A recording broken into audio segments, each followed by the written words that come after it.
ہوتا ہے کہ جب ہم اس وقت کو اللہ اور اس کے رسول کے ذکر میں صرف کرتے ہیں تو گویا اس وقت ہم اپنے وقت کو قیمتی بنا رہے ہیں. دس از دا پرائس لیس ٹائم. انشاءاللہ یہ قیامت کے دن اللہ نے چاہا یہ اوقات، یہ گھڑیاں، یہ منٹ، یہ لمحات کام آئیں گے، کیونکہ روایتوں کا مضمون ہے کہ علم دین کی محفل میں ایک لمحہ بیٹھنا 1000 رکعت نفل پڑھنے، 1000 مریضوں کی عیادت کرنے اور 1000 جنازوں میں شرکت کرنے سے افضل ہے.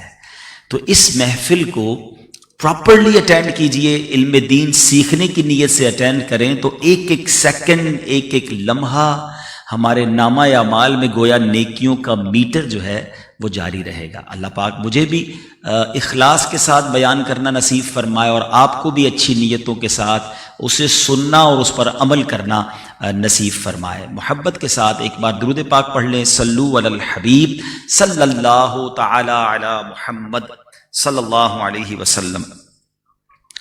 درود پاک پڑھنے کے بے شمار فضائل و برکات ہیں. مصطفیٰ جان رحمت، شمع بزم ہدایت، نوشہ بزم جنت، پیکر جود و سخاوت صلی اللہ تعالی علیہ وسلم کی ذات پر درود پاک پڑھنا کب کب، کہاں کہاں اور کیسے کیسے کام آتا ہے. جب بھی پڑھتے ہیں، سنتے ہیں تو ایمان تازہ ہو جاتا ہے. ماشاءاللہ علماء کرام بھی موجود ہیں، بزرگان دین موجود ہیں. میں کچھ حدیثوں کا یوں سمجھیے نچوڑ، کچھ حدیثوں کا عطر آپ کے سامنے پیش کرتا ہوں جس سے آپ کو اندازہ ہوگا کہ درود پاک کیسے کیسے کام آتا ہے. میں اگزامپل کے طور پر آپ کے لیے ایک یوں سمجھیے کہ ایک سوال پوچھنا چاہتا ہوں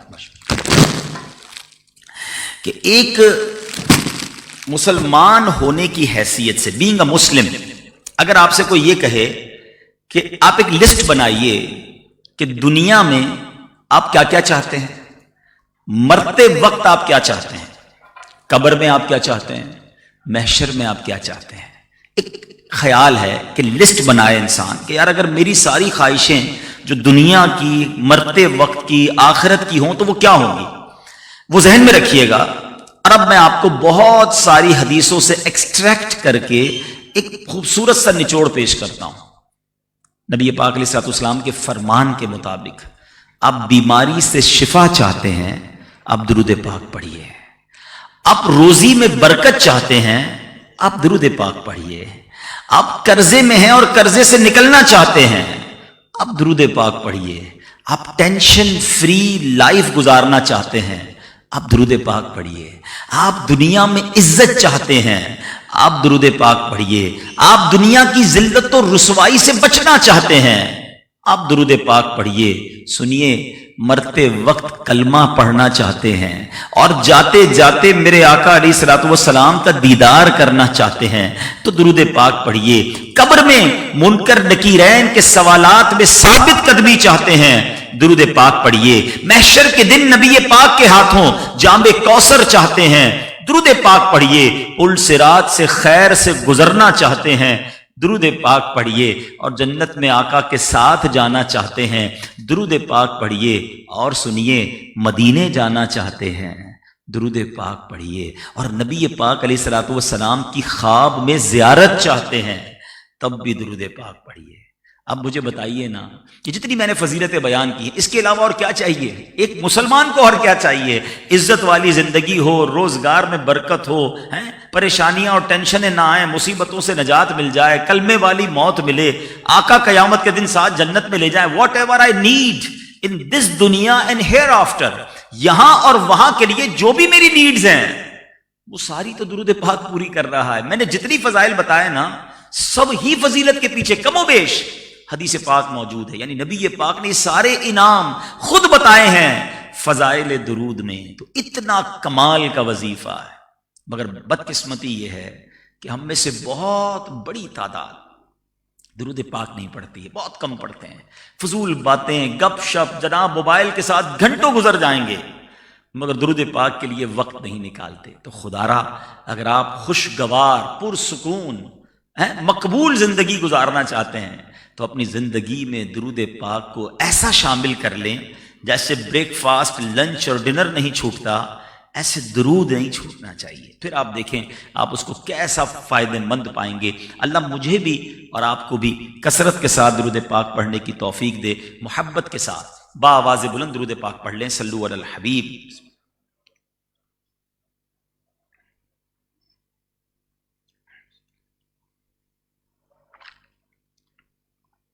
آج میں آپ کو 2500 کم و بیش 2500 سال پیچھے لیے چلتا ہوں اور ایک ایسی عشق بھری داستان سنتے ہیں جس کی مثال ساری دنیا میں نہیں ملتی. بات ہے آلموسٹ 2500 ایئرز اگو. ایک بادشاہ تھا جس کا نام طبہ تھا. یمن کا جو بھی بادشاہ ہوتا تھا اس کو طبہ کہتے تھے. اور جس بادشاہ کی میں بات کر رہا ہوں اس کو طبہ حمیری کہا جاتا. یہ طبہ اول تھا، پہلا تھا، اور اس کو حمیری بھی کہتے تھے. یہ بادشاہ بڑا کمال کا بادشاہ تھا. پوری دنیا کا اس نے سفر کیا اور جہاں بھی جاتا اس جگہ پر وہاں کے 10 علماء کو اپنے لشکر میں شامل کر لیتا. اور چونکہ لشکر بہت بڑا تھا، لوگ کتنے تھے اس کے ساتھ؟ اس کے لشکر میں 1,30,000 گھڑ سوار تھے اور 1,13,000 پیدل چلنے والے تھے. آلموسٹ 2.5 لاکھ لوگوں کو لے کے چلتا تھا. اور جب کسی شہر میں جاتا لوگ بڑی عزت سے دیکھتے، تعجب سے دیکھتے. اور وہ کیا کرتا؟ ہر شہر سے 10 علماء کلیکٹ کرتا ہوا آگے چلتا رہتا. اینڈ آف دا ڈے اس کے پاس 4,000 علماء جمع ہو گئے اس مذہب کے، اس وقت کے اہل کتاب کے، اپنی کتاب کا علم رکھنے والے. یہ گھومتے گھومتے گھومتے مکہ پاک پہنچے. جب مکہ شریف پہنچے تو مکے والوں نے اس کی کوئی آؤ بھگت نہ کی، کوئی اس کی جو ہے وہ خدمت نہ کی. تو اسے بڑا غصہ آیا کہ یہ کیسے لوگ ہیں، یہ مکے والے کیوں ایسے ہیں کہ ہمارے لشکر کا نہ استقبال کیا، نہ ہمیں کوئی اکرام دیا، نہ کوئی دعوت کی. تو اس کے ساتھیوں نے بتایا کہ مکے میں ایک گھر ہے جس گھر کا یہ لوگ طواف کرتے ہیں اور اس گھر کی وجہ سے یہ اور کسی کو اتنی گھاس نہیں ڈالتے. اب اس شخص نے سوچا بادشاہ نے کہ میں اس گھر کو ہی گرا دیتا ہوں، مکے والوں کو قتل و غارت گری کرتا ہوں، ان کو تباہ کرتا ہوں اور اس گھر کو ہی گرا دیتا ہوں. یاد رہے یہ وہ وقت تھا جب کعبے میں بت رکھے جاتے تھے، بت پرست قوم تھی. جیسے اس نے یہ سوچا حمیری بادشاہ بیمار ہو گیا. اتنا شدید بیمار ہو گیا کہ اس کا علاج ہی نہ ہو. بڑے بڑے حکیم آئے، بڑے بڑے لوگ آئے. تو بادشاہ کو کہا کہ معاملہ کچھ اور لگتا ہے، یہ تمہاری بیماری نہیں، کچھ اور ہو گیا ہے تمہیں.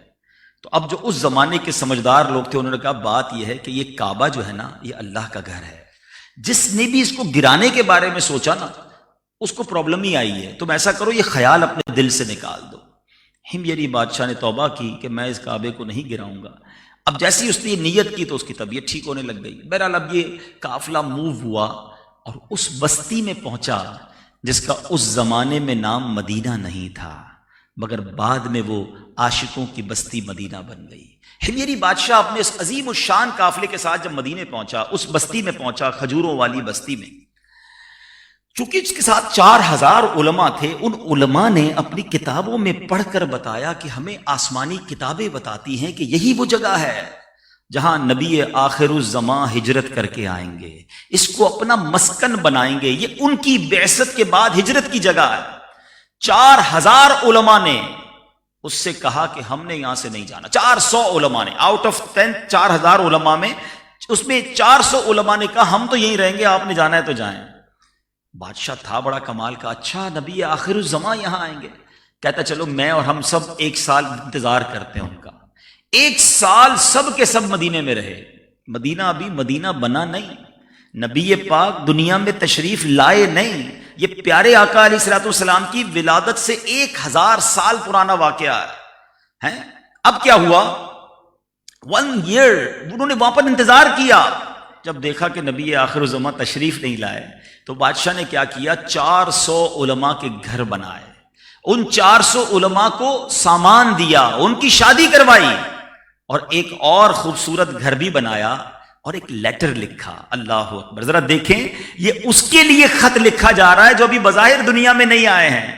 نبی پاک کے لیے اس بادشاہ نے خط کیا لکھا جس کا مضمون یہ ہے بسم اللہ الرحمن الرحیم، طبہ اول کی طرف سے نبی آخر الزمان کی خدمت میں یہ خط ہے، حضور اگر میں آپ کا زمانہ پاؤں گا، آپ کا خادم بنوں گا، آپ پر میں ابھی سے ایمان لاتا ہوں، کاش میں آپ کا زمانہ پاؤں تو آپ کے جوتے اٹھاؤں، آپ کا خدمتگار بنوں، حضور اگر میں آپ کا زمانہ نہ پاؤں تو بروز قیامت مجھے بھول نہ جائیے گا۔ اللہ اکبر۔ یہ خط اس نے ان 400 علماء میں سے جو سب سے بڑے عالم دین تھے ان کو دیا، کہا دیکھو جب آپ کا آخری وقت آئے آپ اپنی اولاد کو دے دینا، اس کو بھی وصیت کرنا، اگر وہ بھی نبی پاک کا زمانہ نہ پائیں تو اگلے اپنی اولاد کو دے دینا۔ میرے بیچ اسلامی بھائیوں، یہ 400 علماء وہاں بس گئے۔ آپ جانتے ہیں یہ انصار صحابہ جو تھے نا مدینہ پاک میں، جن لوگوں نے نبی پاک کو ویلکم کیا تھا مکے سے تکلیف کے بعد جب صحابہ کرام اور میرے آقا نے ہجرت کی تھی، جن لوگوں نے میرے آقا کے لیے اپنے گھر کے دروازے کھول دیے، علماء بتاتے ہیں یہ انہی 400 علماء کی اولاد ہیں، یہ انصار صحابہ وہ بنے۔ سبحان اللہ۔ یہ خط ایک کے بعد ایک کے پاس ڈائیورٹ ہوتا گیا۔ اب وہ وقت آ گیا جب مدینے والوں کو پتا چل گیا کہ مکے میں نبی پاک تشریف لے آئے ہیں۔ اب انہوں نے مشورہ کیا ان انصاریوں نے کہ ایسا کرتے ہیں، یہ خط جو ہمیں طبہ اول بادشاہ نے تقریباً 1000 سال پہلے دیا تھا، اب کسی وفد کو بھیجتے ہیں جو جائے اور نبی پاک علیہ الصلوۃ والسلام کو یہ ان کا خط دے کر آ جائے۔ اب یہ خط لے کر ابو لیلہ، اس زمانے میں جو شخص تھا، اس کو بھیجا گیا۔ سبحان اللہ۔ ذرا الفاظ سنیے گا۔ ابو لیلہ جو ہے وہ نبی پاک علیہ الصلوۃ والسلام کی بارگاہ میں پہنچتا ہے۔ نبی پاک بنو سلیم کے قبیلے میں تشریف فرما تھے۔ جیسے ابو لیلہ نبی پاک کے قریب پہنچا، میرے آقا فرماتے انت ابو لیلہ، تم ابو لیلہ۔ وہ حیران ہو گیا کہ میں نے تو ابھی تعارف ہی نہیں کرایا، یہ کیسے ہیں؟ کتنی کمال کی شخصیت ہے کہ میرے تعارف کرانے سے پہلے نبی پاک نے فرمایا کہ تم ابو لیلہ ہو۔ وہ کہتا ہے جی حضور میں ہی ابو لیلہ ہوں۔ تو نبی پاک فرماتے ہیں وَمَعَكَ كِتَابُ طُبَّعِ الْأَوَّلِ، تمہارے پاس طبہ اول کا ایک مکتوب موجود ہے جو میرے لیے تمہارے پاس ہے۔ اللہ اکبر۔ ابو لیلہ اور حیران ہو گئے، 1000 سال پہلے وہ خط لکھا گیا ہے اور نبی پاک میرا نام بھی بتا رہے ہیں، اس شخص کا نام بھی بتا رہے ہیں۔ اب جب خط آ گیا، میرے آقا علیہ الصلوۃ والسلام نے صحابہ کی مجلس میں صدیق اکبر رضی اللہ تعالیٰ عنہ سے کہا اے ابو بکر ذرا سب کو یہ خط پڑھ کر سناؤ۔ صحابہ کی مجلس میں وہ خط پڑھا گیا، وہ عشق بھرا خط کہ حضور میں آپ کا غلام، میں آپ کا زمانہ پاتا تو آپ کا خادم بنتا، مگر حضور میں دنیا میں نہ رہوں تو مجھے قیامت کے دن بھول کر نہ جانا۔ اللہ اکبر۔ سنو میرے آقا علیہ الصلوۃ والسلام نے کیا فرمایا۔ فرماتے ہیں مرحبا بالاخ الصالح، 3 بار فرمایا میرے آقا نے کہ نیک بھائی کو خوش آمدید،